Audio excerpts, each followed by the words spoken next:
Welcome to This Week in Cardiology. This week we're covering 10 notable papers spanning the optimization of medical therapy for atherosclerotic disease, the expanding role of finerenone in chronic kidney disease, new insights from advanced imaging and structural intervention, and a look at the basic science shaping future treatments. Let's dive in. We begin with 3 papers from the European Heart Journal that refine our approach to secondary prevention in patients with established atherosclerotic disease. First, a meta-analysis addresses the optimal duration of dual antiplatelet therapy, or DAPT, after percutaneous coronary intervention. This analysis of 11 randomized trials with over 37,000 patients confirms that switching to P2Y12 inhibitor monotherapy by discontinuing aspirin is a viable strategy. Compared to continuing DAPT for 12 months, stopping aspirin at either 1 month or 3 months showed no significant difference in the risk of major adverse cardiovascular events. The major benefit was in bleeding, which was significantly reduced with earlier aspirin cessation. Stopping aspirin at or before 1 month cut the risk of major bleeding by more than half, and this bleeding benefit was more pronounced than stopping at 3 months. However, there's a critical nuance. In a subgroup analysis of acute coronary syndrome patients, very early aspirin discontinuation, meaning less than 1 month, was associated with a nearly double risk of stent thrombosis. The clinical takeaway here is that for many patients, especially those with stable disease undergoing PCI, dropping aspirin after 1 month appears to be a safer strategy regarding bleeding, without an ischemic penalty.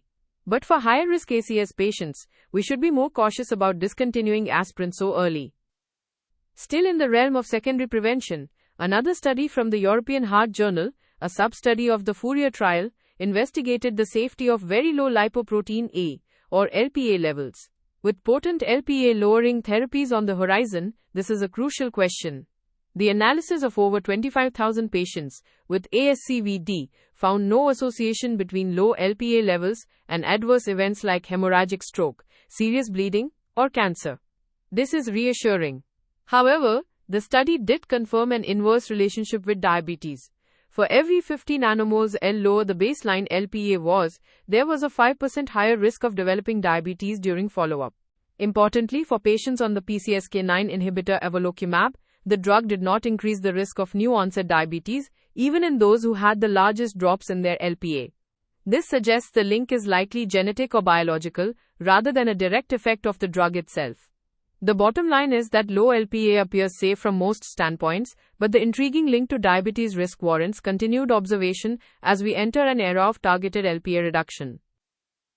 Finally, to help contextualize these long-term prevention strategies for our patients, a third paper in the European Heart Journal introduces the updated SMART-REACH2 model.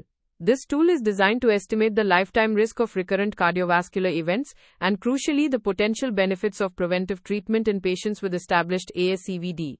Validated in a massive cohort of over 2 million patients from 54 countries, the model accounts for geographic and sex-specific variations. It moves the conversation beyond just relative risk reduction to tangible gains. For example, the model estimates that for a hypothetical 50-year-old patient, intensifying treatment to achieve a 15 mm of mercury drop in systolic blood pressure and a 1.0 millimoles per liter reduction in LDL cholesterol could add between 2 and 4.4 years of cardiovascular disease-free life, depending on their baseline regional risk. This is a powerful tool for shared decision-making, helping to motivate patients by illustrating the long-term personal benefits of adhering to therapy. Next, we turn to chronic kidney disease, with 2 papers exploring the role of the non-steroidal mineralocorticoid receptor antagonist finerenone in patients without diabetes. The landmark FINE-CKD trial randomized nearly 1,600 adults with albuminuric CKD, but no diabetes to either finerenone or placebo. The primary outcome was the rate of estimated GFR decline. Over 32 months, patients on finerenone had a significantly slower decline in kidney function compared to placebo, with a difference of 0.7 milliliters per minute per 1.73 square meters per year. While this may seem small, it represents a meaningful preservation of kidney function over time.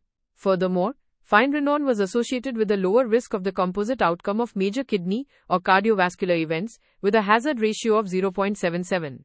As expected, hyperkalemia was more common with finerenone, occurring in 17% of patients versus 13% with placebo, but it led to permanent drug discontinuation in only 1.5% of participants. This trial effectively extends the proven cardiorenal benefits of finerenone to a large new population of patients with CKD. Complementing this, a pre-specified exploratory analysis of the same trial focused specifically on the 903 participants who had glomerular diseases like IgA nephropathy or focal segmental glomerulosclerosis. The results were consistent and compelling. In this challenging-to-treat subgroup, finerenone again slowed the annual rate of estimated GFR decline, reduced albuminuria at 12 months by a substantial 42%, and lowered the risk of a heart-kidney outcome, defined as kidney failure or a sustained 40% or more drop in estimated GFR. Together, these two papers provide strong evidence to support the use of finerenone to preserve kidney function in patients with albuminuric CKD, regardless of whether they have diabetes or what the underlying glomerular cause may be. Our next theme covers insights from advanced cardiac imaging and structural intervention. A study in Circulation explored the prognostic value of subendocardial myocardial flow reserve, a more granular metric than the standard transmural flow reserve, measured by PET scans. Researchers analyzed over 6,600 patients who had normal perfusion on their PET scans. They stratified patients into three groups: those with normal transmural and normal subendocardial flow, those with abnormal transmural flow, and a discordant group with normal transmural flow but impaired subendocardial flow. Over a median follow-up of nearly 5 years, this discordant group had a significantly higher risk of major adverse cardiovascular events and all-cause mortality compared to those with completely normal flow studies. Their risk was intermediate, sitting squarely between the low-risk normal group and the high-risk group with abnormal transmural flow.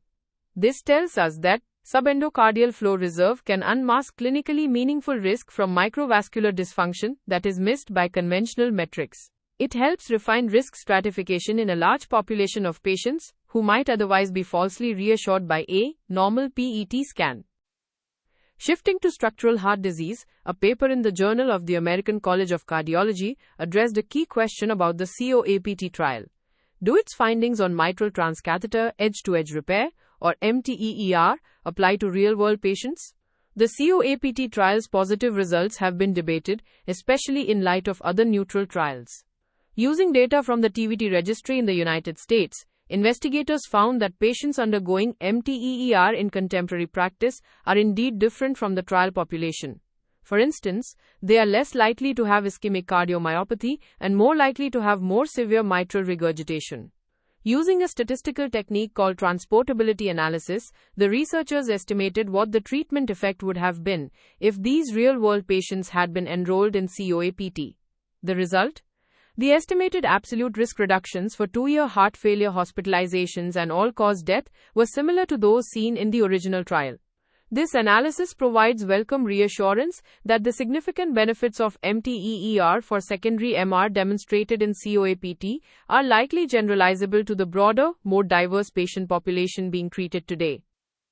Finally, we briefly touch on 3 papers that provide a deeper look at the mechanisms of vascular disease and cardiac metabolism. A report in the European Heart Journal highlights distinct lipid metabolic profiles in atherosclerosis versus abdominal aortic aneurysm. Using multi-omics and machine learning, researchers found that atherosclerosis is characterized by an enrichment of neutral lipids like triglycerides, whereas AAA is dominated by phosphoglycerides.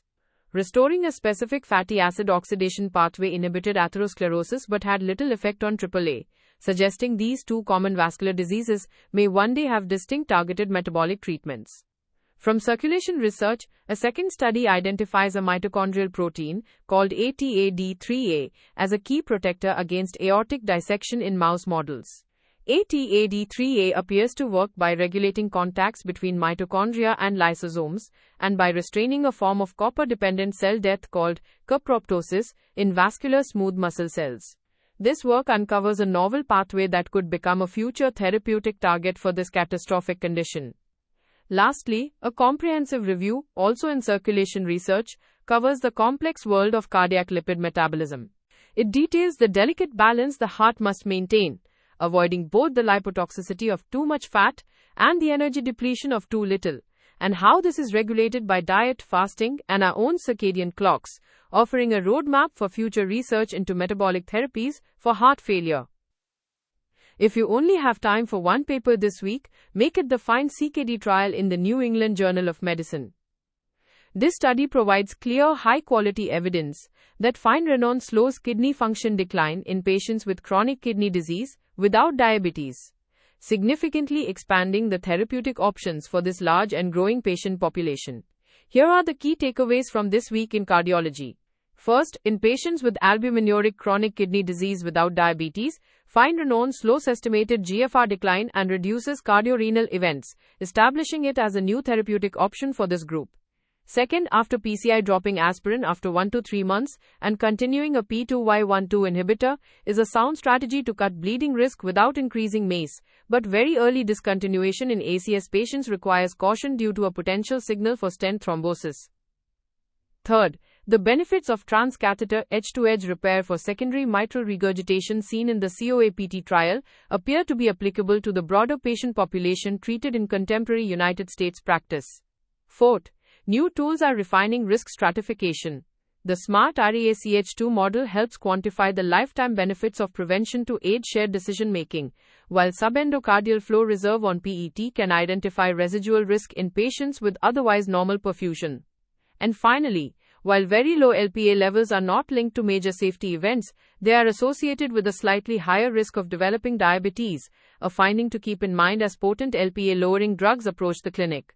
That's your roundup for this week in cardiology. The full transcript and references are available on the episode page in your Audio Scholar library. This is an AI-curated summary. For clinical decisions, always consult primary sources and current guidelines. See you next week. This is an automated summary generated by artificial intelligence, which can make mistakes. Always review the original source materials.